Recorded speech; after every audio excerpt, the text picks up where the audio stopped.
César Gressiani, pastor da Quadrangular Morumbi. Estou passando aqui para convidar você a participar conosco deste culto.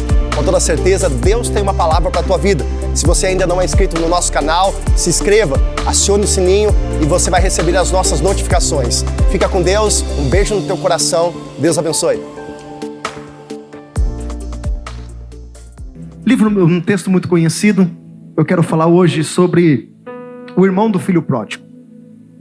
Lucas capítulo 15, a partir do versículo de número 23.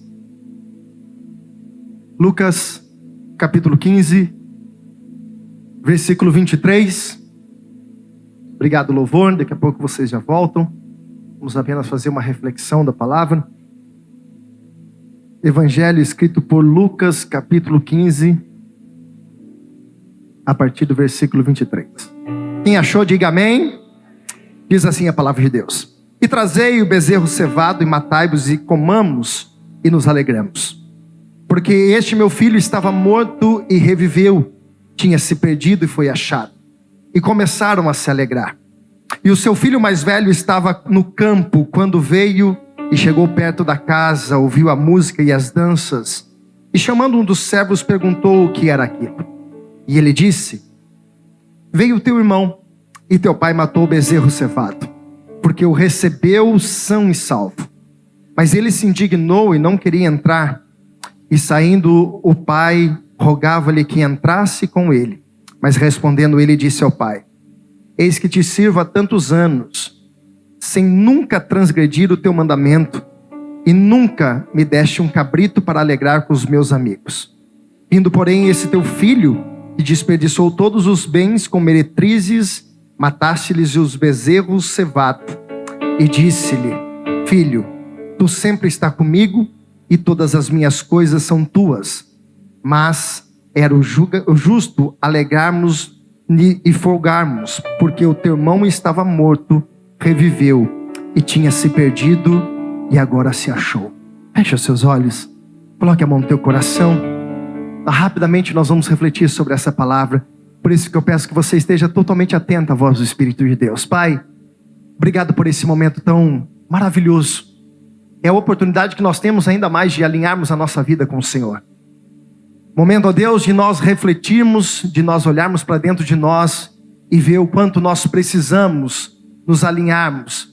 Quantas renúncias precisamos fazer para que possamos, ó Pai, em nome de Jesus, a cada dia mais refletir a Tua presença em nós. Pai, usa a minha vida. O Senhor sabe que eu dependo da Tua bondade, da Tua misericórdia. Eu dependo, Deus, totalmente da Tua graça, do Teu poder sobre a minha vida, para que através, ó Deus, daquilo que o Senhor revelar ao meu coração, eu possa, ó Pai, como boca profética na vida dos Teus filhos, assim mencionar a Tua palavra, como uma boa semente que é, cairá em terra fértil e produzirá os frutos que são necessários. Pai, muito obrigado por essa oportunidade. E nos dá alegria, ó Deus, do Teu Espírito se mover entre nós. Em o nome de Jesus. Amém e amém.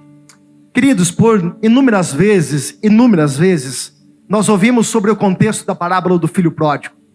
Talvez um dos textos mais conhecidos da palavra de Deus. Talvez um dos textos que você já ouviu. E até você que talvez esteja iniciando numa caminhada cristã, você já pode ter ouvido mencionar esse texto sobre o filho pródigo. Aquele menino contado aquela parábola por Jesus, pelo próprio Jesus, aonde um dos filhos daquele homem, ele decide um dia matar o pai no coração. Ele decide dizer ao seu pai que ele consegue viver longe da presença do seu pai. Isso é uma tipologia de pessoas que confiam em Deus, que sabem que existe Deus, mas elas decidem viver para longe de Deus. É como aquela pessoa que ela conhece a casa do Senhor. Ela sabe o que é certo, ela sabe o que é errado, ela sabe sobre as suas escolhas, mas ela acaba matando Deus no coração. E talvez se alguém perguntasse para aquele filho pródigo: você tem pai? A resposta daquele rapaz, com toda certeza, seria essa: eu tenho um pai. Se alguém perguntar para uma pessoa que conhece Jesus, mas ela está distante de Jesus, e perguntar para ela: você acredita em Deus? É claro que a resposta dessa pessoa será: eu acredito em Deus. Só que as práticas, as decisões, literalmente não demonstram o amor dela pelo Deus, pelo Pai, pelo Senhor. ao ponto dele desejar, esse filho pródigo, pegar a sua parte da herança, matar o seu pai no coração, porque herança só é dada após uma pessoa morrer, e ele viver aquilo que realmente ele desejaria viver. Então esse rapaz, o filho pródigo, é típico de pessoas que conhecem a Jesus, que querem realmente viver da forma com que eles acham melhor. Não tudo pode, não tudo nós vivemos, e é muito complicado, e é interessante nós vivemos nessa era da graça, porque nós estamos vivendo, pastor, na era da graça. Então tudo pode, Deus perdoa todas as coisas, sim. Deus perdoa desde que aconteça o arrependimento. Porque o que fez esse rapaz voltar para casa foi depois que a distância do seu pai o levou a um declínio. E isso fez ele viver os piores momentos da sua vida. E vivendo isso, o que acontece? Ele começa a trabalhar cuidando de porcos, ao ponto de ele desejar comer a comida dos seus porcos. Até o dia que ele vai dizer o seguinte, versículo 17 do capítulo de número 15. Caindo em si, ele tem a consciência que não dá para viver longe da casa do pai. Só que tem um detalhe aqui. Parece que esse filho volta pelo amor do pai. E eu várias vezes refleti sobre isso, Cíntia. E a gente parece que não é bem assim. Como muitos voltam porque há uma necessidade, há uma demanda que ele precisa socorrer, suprir na sua caminhada. Esse rapaz, ele diz algo que me faz refletir sobre a volta dele para casa. Esse filho pródigo, nós estamos falando primeiro do filho pródigo. Ele diz assim: na casa do meu pai tem pão. Na verdade, ele não estava dizendo: na casa do meu pai tem abraço, na casa do meu pai tem cuidado, na casa do meu pai tem o amor do meu pai. Ele está dizendo: na casa do meu pai tem pão. Então a intenção desse rapaz voltar não era simplesmente pelo amor do pai, mas a intenção desse rapaz voltar era o desejo por aquilo que tinha na casa do pai. E quantas pessoas, e nós usamos até um crentez que se diz assim: ah, se você não vem por amor, você vem pela dor. Quem já ouviu isso, diga amém. E nós muitas vezes usamos isso e atribuímos isso em algumas demandas da nossa vida, sendo que na verdade nós não estamos voltando por amor, nós estamos voltando por uma condição. E a condição é: aonde eu estou não tenho o suficiente, não tenho o que eu quero. Então eu vou voltar para a casa do pai, porque existe uma demanda. Lá tem conforto, lá tem pão. Então nós precisamos refletir que esse filho pródigo, ele está voltando para casa e não está dizendo que é por amor ao seu pai. O pai sim está de braços abertos. O pai sim está disposto a perdoar os pecados do filho, a aceitar o filho como ele é. Ele vem sujo, ele vem imundo, ele vem todo fedendo, mas o pai está esperando ele todos os dias. Como assim Jesus faz? E talvez pessoas estão voltando hoje, não é simplesmente por amor a Deus, é porque o calo apertou, é por uma dificuldade bateu na porta da casa, e você lembrou que ficar distante de Deus não dá. Só que aqui tem um detalhe. Quando o filho chega, o pai está esperando de braços abertos. O pai corre até a presença do filho, porque essa desonra do filho poderia levar ele à morte. E eu te explico. Existia uma lei, a lei que Moisés colocou, que todos os filhos que desonrassem o pai, ele poderia ser apedrejado. A Bíblia vai nos ensinar desde o Antigo Testamento algo que é interessante e nós precisamos entender. Honra teu pai e a tua mãe, para que te prolongue os dias da terra. E a desonra levava, naquela época, na época da lei, o apedrejamento. Então, quando o pai corre para abraçar aquele filho que está sujo, imundo, fedendo, e com todas as outras coisas que podemos acrescentar, que estava distante, o pai corre por quê? Porque aquilo era uma proteção. Aquilo era uma forma de o pai dizer: não, está anulado toda a condenação sobre aquele rapaz e eu estou perdoando ele. Então vocês não podem julgar, vocês não podem apedrejar. Só que quando ele entra para casa, há uma alegria, porque isso que acontece, isso que é o interessante. Por mais que nós voltamos muitas vezes por uma necessidade, nós estamos voltando. E é uma graça de Deus, porque o amor de Deus está nos esperando para viver um tempo novo, um tempo de vestir novas vestes, de nós nos libertarmos de algumas coisas, um tempo de aliança com Deus, porque é isso que o pai faz. É um anel no dedo, é uma sandália no pé e é uma veste nova. Só que nesse momento está tendo uma festa, porque é isso que Jesus nos ensina, até mesmo através das outras parábolas que ele conta antes dessa. Ele vai dizer que quando a ovelha foi perdida, aconteceu uma festa. Quando a dracma foi perdida, aquela mulher reuniu as suas amigas e fez uma festa. E aqui ele está dizendo que agora, quando o filho se arrepende, há uma festa. Ele está se referindo dos céus. Ele está se referindo dele mesmo. Que quando alguém se arrepende e volta para casa, para a presença que é o melhor lugar, estar na casa do Pai é lugar de segurança. Ele vai dizer justamente o seguinte, ele diz que naquele momento a alegria entrou no coração. Ele disse, mate o melhor no filho. E aí vem o segundo filho. E muitas vezes a gente não menciona sobre ele, Guilherme.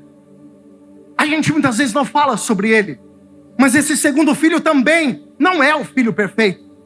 E se nós podemos conjecturar quem é esse filho, podemos dizer que esse filho é o religioso da casa. Porque esse filho vai usar uma palavra dizendo, pai, eu faço tudo que o senhor mandar.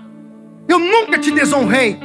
Eu nunca fiz nada que te desagradasse. Ele é o justo, ele é o certo, ele é o praticante. Note, se nós colocarmos aqui em cima do altar e pudéssemos figurar as duas imagens de ambos os filhos, notamos que nasceu do mesmo pai. Mas se nós colocássemos aqui o filho pródigo, talvez ele estaria vestido dos seus trajes, da forma que ele se sente melhor. E se nós colocássemos aqui o filho mais velho, a qual estava dentro de casa, e a qual o encontramos na parábola, trabalhando, fazendo a obra, poderemos ver esse rapaz de uma outra traje, muito melhor vestido, muito bem trajado. Podemos imaginar que esses dois filhos, por mais que nasceram do mesmo pai, tinham comportamentos diferentes. Um estava interessado na liberdade. Um estava interessado em viver do jeito que ele acha melhor. Me dá o que eu tenho, o que eu sei, o que eu faço. É aquele típica pessoa que acha que sabe fazer do jeito que ele acha que deve fazer. E ele faz. Só que ele colhe consequências. Toda ação existe uma consequência, seja ela positiva ou seja ela negativa. Esse era esse rapaz, o filho pródigo, o filho mais novo. É aquela pessoa que diz assim, eu não preciso de regras. Eu não preciso estar dentro de uma igreja. Eu não preciso obedecer tudo que acontece. Para que eu vou falar sobre dízimo? Para que falar sobre oferta? Para que falar que eu tenho que me consagrar, jejuar? Eu sei, eu sou dono do meu nariz e eu tenho Deus no meu coração. Ah, coitadinho. Mas o outro lado nós não podemos esquecer que existe o filho religioso. Isso aqui é aquele certinho. Ele usa ainda verbos dizendo, eu faço tudo certo. Tudo que o senhor manda eu faço, eu te obedeço. Eu ando certinho. Só que esse filho também não demonstra o amor ao pai. E eu te provo.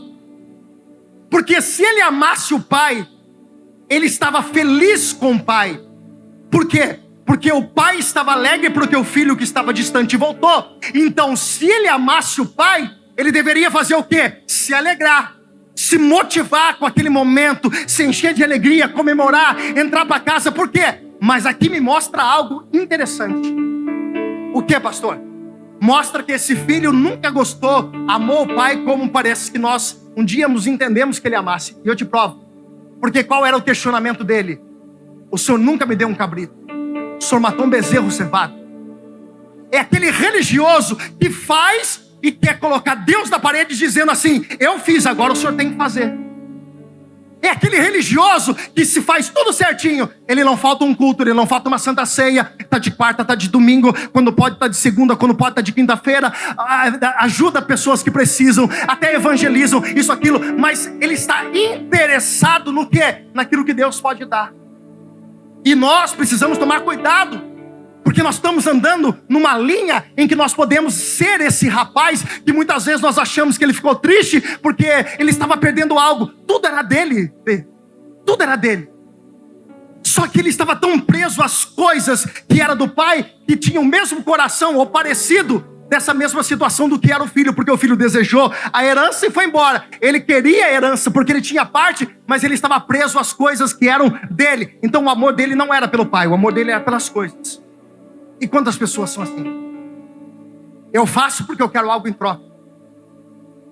Eu faço porque tem uma condição. Deus, olha, eu estou servindo o Senhor porque eu quero que o Senhor prospere minha vida. Eu estou servindo ao Senhor porque eu quero que o Senhor escancare a janela do céu sobre a minha vida e eu viva coisas extraordinárias. Tá, e se Deus não dá? E se isso não acontecer? E por que isso acontece? Preste atenção. Porque nós nos limitamos às coisas que são terrenas, carnais, materiais, palpáveis. E nós estamos esquecendo daquilo que é principal.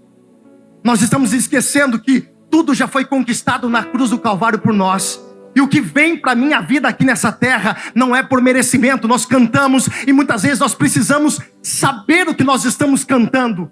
Porque às vezes nós falamos a bondade, a misericórdia de Deus e nós não vivemos isso, porque nós sempre queremos algo em troca. Eu estou aqui porque eu quero uma semana, e nós profetizamos, uma semana abençoada. Eu estou aqui porque eu quero fazer tudo certinho, porque ali na frente, quando chegar o problema, eu coloco Deus na parede e digo: Deus, o Senhor tem que fazer porque eu fiz. Nós não percebemos. Mas às vezes somos esse filho alinhadinho, religioso, que fazemos tudo metodicamente certo. Esse filho estava trabalhando, esse filho estava cuidando das coisas do pai, e por herança, olha para cá e dê glória a Deus se você entender. Por herança, o filho primogênito, ele tinha a primeira parte, a parte maior na herança quando o pai morresse. E agora, o filho mais novo voltando, ele ia ter que dividir a herança dele de novo. E aí ele não se alegra. Muito pelo contrário. O coração dele está enfurecido, porque agora o pai está se alegrando com o filho que voltou, e ele vai ter que dividir aquilo que era dele. Preste atenção, e eu vou ensinar. A Bíblia fala de pecados, mas a Bíblia fala de o pecado, e eu te explico. O que são pecados? É você afligir a palavra de Deus. Mentir, roubar, se prostituir, tudo aquilo que denigre, ou tudo aquilo que não está de acordo com a palavra de Deus, são os pecados que nós cometemos. Só que existe o pecado, e eu provo para você que ambos, o filho mais velho, como o filho mais novo, eles estavam vivendo o pecado. Qual é o pecado? É não amar a Deus sobre todas as coisas. Olhe para cá. Se eu colocar a minha esposa, e olha que o amor de marido e mulher é um amor lindo, é um amor que representa a igreja e Cristo. Cristo sendo o homem, a cabeça, a igreja, isso é a representação de um casamento. Mas se eu colocar a Carla no lugar de Deus, a Carla, que é uma bênção na minha vida, ela vai se tornar uma maldição. Eu te explico. Se você colocar o teu filho, que é um presente de Deus, acima de Deus, no lugar de Deus, você vai matar o seu filho espiritualmente, e você pode fazer uma arruaça na vida do seu filho, como também na sua vida, e eu te provo isso. Se você amar o dinheiro acima de todas as coisas, acima de Deus, você vai trazer uma maldição para a tua vida. Por quê? Porque se eu coloco a Carla vai me decepcionar um dia, como eu posso decepcionar a Carla. A Carla pode não estar mais um dia junto comigo. Jesus pode levar ela, ou pode me levar. Vai ter uma falta, vai ter um buraco. Aquele filho, preste atenção, ele coloca a liberalidade, a libertinagem no lugar de Deus. Eu quero ser livre. E ele coloca isso acima do pai. Aquele outro filho, ele pratica a mesma coisa, só que de uma forma diferente. Ele coloca os bens, as coisas no lugar do pai. E tudo que substitui o lugar do pai se torna uma maldição na sua vida. Tudo. Porque o maior pecado que nós precisamos entender é amar as outras coisas no lugar de Deus. Tem gente que idolatra filho. Só que o teu filho, irmão, vai crescer. E um dia ele vai embora. Ele vai viver a vida dele. Ele vai viver a vida dela. Tem gente que coloca o dinheiro, e preste atenção, quanto mais a pessoa corre atrás do dinheiro, ela nunca está satisfeita. Por quê? Porque se ela comprou um carro zero, amanhã lançou outro, ela quer comprar outro. E aí aquela casa que é maravilhosa, que um dia Deus te deu, e ela é satisfatória para você, sabe o que acontece? Não é mais suficiente, você precisa trabalhar mais, porque você precisa ganhar mais dinheiro, porque você quer comprar outra casa. Preste atenção, isso está colocando Deus no lugar, ou melhor, isso está se colocando no lugar de Deus. Isso é o pecado. E quantas pessoas estão assim? Substituindo, e nós não percebemos, porque nós corremos atrás das coisas. Sendo que a promessa de Deus é que se nós obedecemos o Senhor, e se nós fôssemos fiéis ao Senhor, tudo que nós precisaríamos correria atrás de nós e nos alcançaria. Quem é você na parábola hoje? O que decide fazer as coisas do jeito que você acha que é melhor? O dono do nariz? ou religioso? Pastor, eu não sou nenhum dos dois. Louvado seja Deus. Mas essa é a manhã de nós refletirmos. E por gentileza, eu gostaria que você fechasse os seus olhos. Fechasse os seus olhos. E a pergunta que eu faço para você hoje é: qual dos dois filhos você parece?